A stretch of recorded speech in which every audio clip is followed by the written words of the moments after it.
Indian film industry. Only one film was selected this year at the Oscars Academy Museum of Motion Pictures Folklore Series. Yes, we are talking about the classic Malayalam folklore horror Brahmayugam, a movie that mainly features only 3 characters throughout, and it's been entirely shot in black and white. There's another wow factor about this movie, that is, the entire movie mostly has been shot in one space. What's even more special about this movie is its hidden themes and the characters.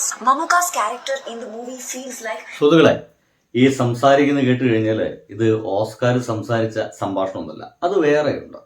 ഇവിടെ ആ ഒരു സിനിമയെ കുറിച്ചിട്ട് വളരെ ഭംഗിയായിട്ടുള്ള ഇംഗ്ലീഷിൽ ഒരാൾ review നടത്തുന്നതാണ്. ഒരൊറ്റ സ്ഥലത്ത് മാത്രം നടക്കുന്ന ഒരു കഥ, അധികമൊന്നും സ്ഥലങ്ങളിൽ നടക്കാത്ത ഒരു കഥ, അധികം പ്ലോട്ടുകളൊന്നുമില്ല, വലിയ വലിയ സെറ്റുകളൊന്നും ഇതിൽ ഉണ്ടാക്കി വെച്ചിട്ടില്ല. ഒരു ഒറ്റ പ്രദേശത്ത് ഒരു കെട്ടിടത്തിനകത്ത് മാത്രം, ഒരു തറവാട് വീട്ടിനകത്ത് മാത്രം നടക്കുന്ന ഒരു കഥ, അതും ബ്ലാക്ക് ആൻഡ് വൈറ്റ് ചിത്രീകരിച്ച കഥ, മമ്മൂട്ടി എന്ന് പറയുന്ന മനുഷ്യൻ നെഗറ്റീവ് വേഷത്തിലെത്തിയ കഥ, അങ്ങനെയൊക്കെ ഒരുപാട് പ്രത്യേകതയുള്ള ഈ ഒരു സിനിമ ഇപ്പോഴിതാ ആദ്യമായിട്ട് ഓസ്കാർ വേദിയിൽ പ്രദർശിപ്പിക്കാൻ പോകുന്നു എന്നുള്ള വാർത്ത നമ്മളെല്ലാവരും കേട്ടതാണ്. ഈ പറയുന്ന ഞാനും അതിനെക്കുറിച്ചിട്ട് നിങ്ങൾ മുമ്പിലേക്ക് തോരാതെ സംസാരിച്ചതാണ് എന്നാണ് എൻ്റെ ഒരു തോന്നൽ കേട്ടോ. ഇപ്പോഴിതാ അതിനെക്കുറിച്ചിട്ട് ഭംഗിയായിട്ട് ഓസ്കാർ വേദിയിൽ തന്നെ ഒരു പെൺകുട്ടി പ്രസംഗിച്ചിട്ടുണ്ട്. ആ പ്രസംഗം ഇങ്ങനെയാണ്. Brahmayugam comes from the Malayalam film industry, referred to as Mollywood, based in Kerala, India. The film takes place in 17th century India along the Malabar coast, where folk singer Devan, played by Arjun Ashokan, narrowly escaped slavery from Portuguese soldiers, only to be driven by Yakshi into the ramshackle mansion of the menacing Lord Koduman Poti, played by Mollywood legend Mammootty. Unsettled by the manor, Devan soon discovers that Koduman is a descendant of a powerful sorcerer who was gifted by the goddess Varahi, a Chapan goblin, who the Lord controls. Filmmaker Rahul Sadasivan drew inspiration from Kerala folkloric figures like the Yakshi, feminine forest spirits. സുഹൃത്തുക്കളെ, Portuguese പട്ടാളക്കാരിൽ നിന്ന് രക്ഷപ്പെട്ടു വരുന്ന ഒരു കഥാപാത്രം എത്തിപ്പെടുന്നത് ചാത്തെന്ന് പറയുന്ന ആ ഒരു വേഷം ചെയ്യുന്ന മമ്മൂട്ടി വേഷം ചെയ്യുന്ന അതിലേക്കാണെന്ന് അങ്ങനെ പറഞ്ഞുകൊണ്ട് ആ ഒരു കാണാൻ പോകുന്ന സിനിമയുടെ ഒരു ഇതിവൃത്തം, ഒരു ചെറിയ പ്ലോട്ട് അവതരിപ്പിക്കുകയാണ് ആ ഒരു പെൺകുട്ടി അവിടെ ചെയ്യുന്നത് കേട്ടോ. അതും നമ്മുടെ ഓസ്കാർ വേദിയിലാണ് ഈ സിനിമ അവിടെ പ്രദർശിപ്പിക്കപ്പെടുന്നത്. എന്തായാലും ഇതിനെക്കുറിച്ചിട്ടൊക്കെ ഭയങ്കരകരമായിട്ടുള്ള ചർച്ചകളൊക്കെ ഉണ്ട്. അവർ പറഞ്ഞു വെച്ചത് മോളിവുഡ് ലെജൻഡ് എന്നാണ് മമ്മൂട്ടി എന്ന് പറയുന്ന മനുഷ്യനെ വിളിച്ചത്. മോളിവുഡ് ലെജൻഡ് മമ്മൂട്ടി ഓസ്കാർ വേദിയിൽ കയ്യടി വാരിക്കുട്ടി ബ്രഹ്മയുഗം എന്ന് പറഞ്ഞിട്ട് കഴിഞ്ഞ ദിവസം വന്നിട്ടുള്ള വാർത്തകളിൽ മുഴുവൻ ഇവരെ പറ്റിയിട്ട് അതിഗംഭീരമായിട്ട് എഴുതിയിട്ടുണ്ടെന്നുള്ളതാണ്. എന്തൊക്കെയായാലും ഇതിനെക്കുറിച്ചിട്ട് നമ്മുടെ റിപ്പോർട്ടർ ലൈവ് ഒരു ഗംഭീര വാർത്ത കൊടുത്തിട്ടുണ്ട്. That's very interesting എന്നുള്ളതുകൊണ്ടാണ്.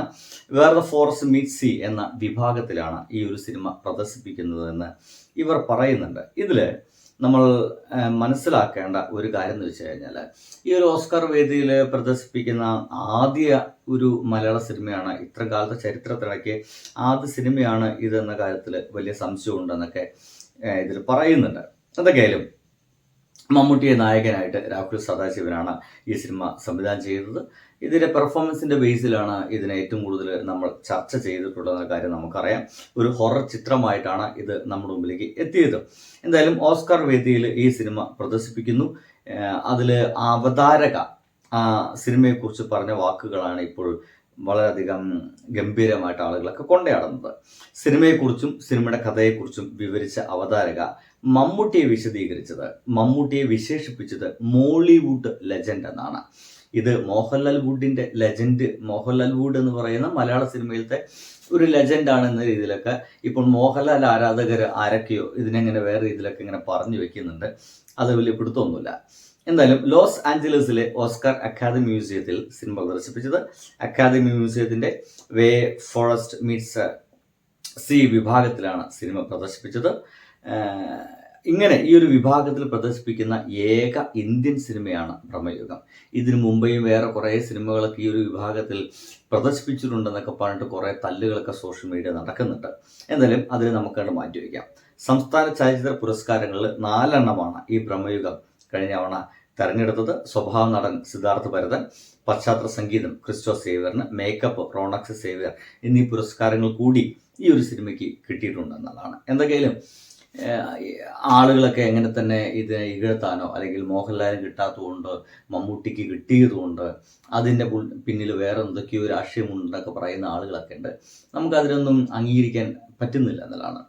As A Malayali, ഒരു മലയാളി എന്ന നിലയ്ക്ക് ഇതിനെ ഒരു സന്തോഷത്തിൻ്റെ അഭിമാനത്തിൻ്റെ നിമിഷമായിട്ട് നമുക്ക് എങ്ങനെ കൊണ്ടുപോകാം എന്നുള്ളതാണ്. അതിനപ്പുറത്തേക്ക് വേറെ നമുക്ക് ചെയ്യാനില്ല. കാരണം നമുക്കിടയിലുള്ള, നമ്മളൊക്കെ കണ്ടു വളർന്ന ഒരു ലെജൻഡായിട്ടുള്ള മമ്മൂട്ടി എന്ന് പറയുന്ന മനുഷ്യന് കിട്ടുന്ന ഒരു വല്ലാത്തൊരു അവസരമാണ്. ആ ഒരു അവസരത്തിൽ നമ്മൾ സന്തോഷിക്കുക, ആ സന്തോഷം എല്ലാവരുമായിട്ട് പങ്കിടുക എന്നതാണ്.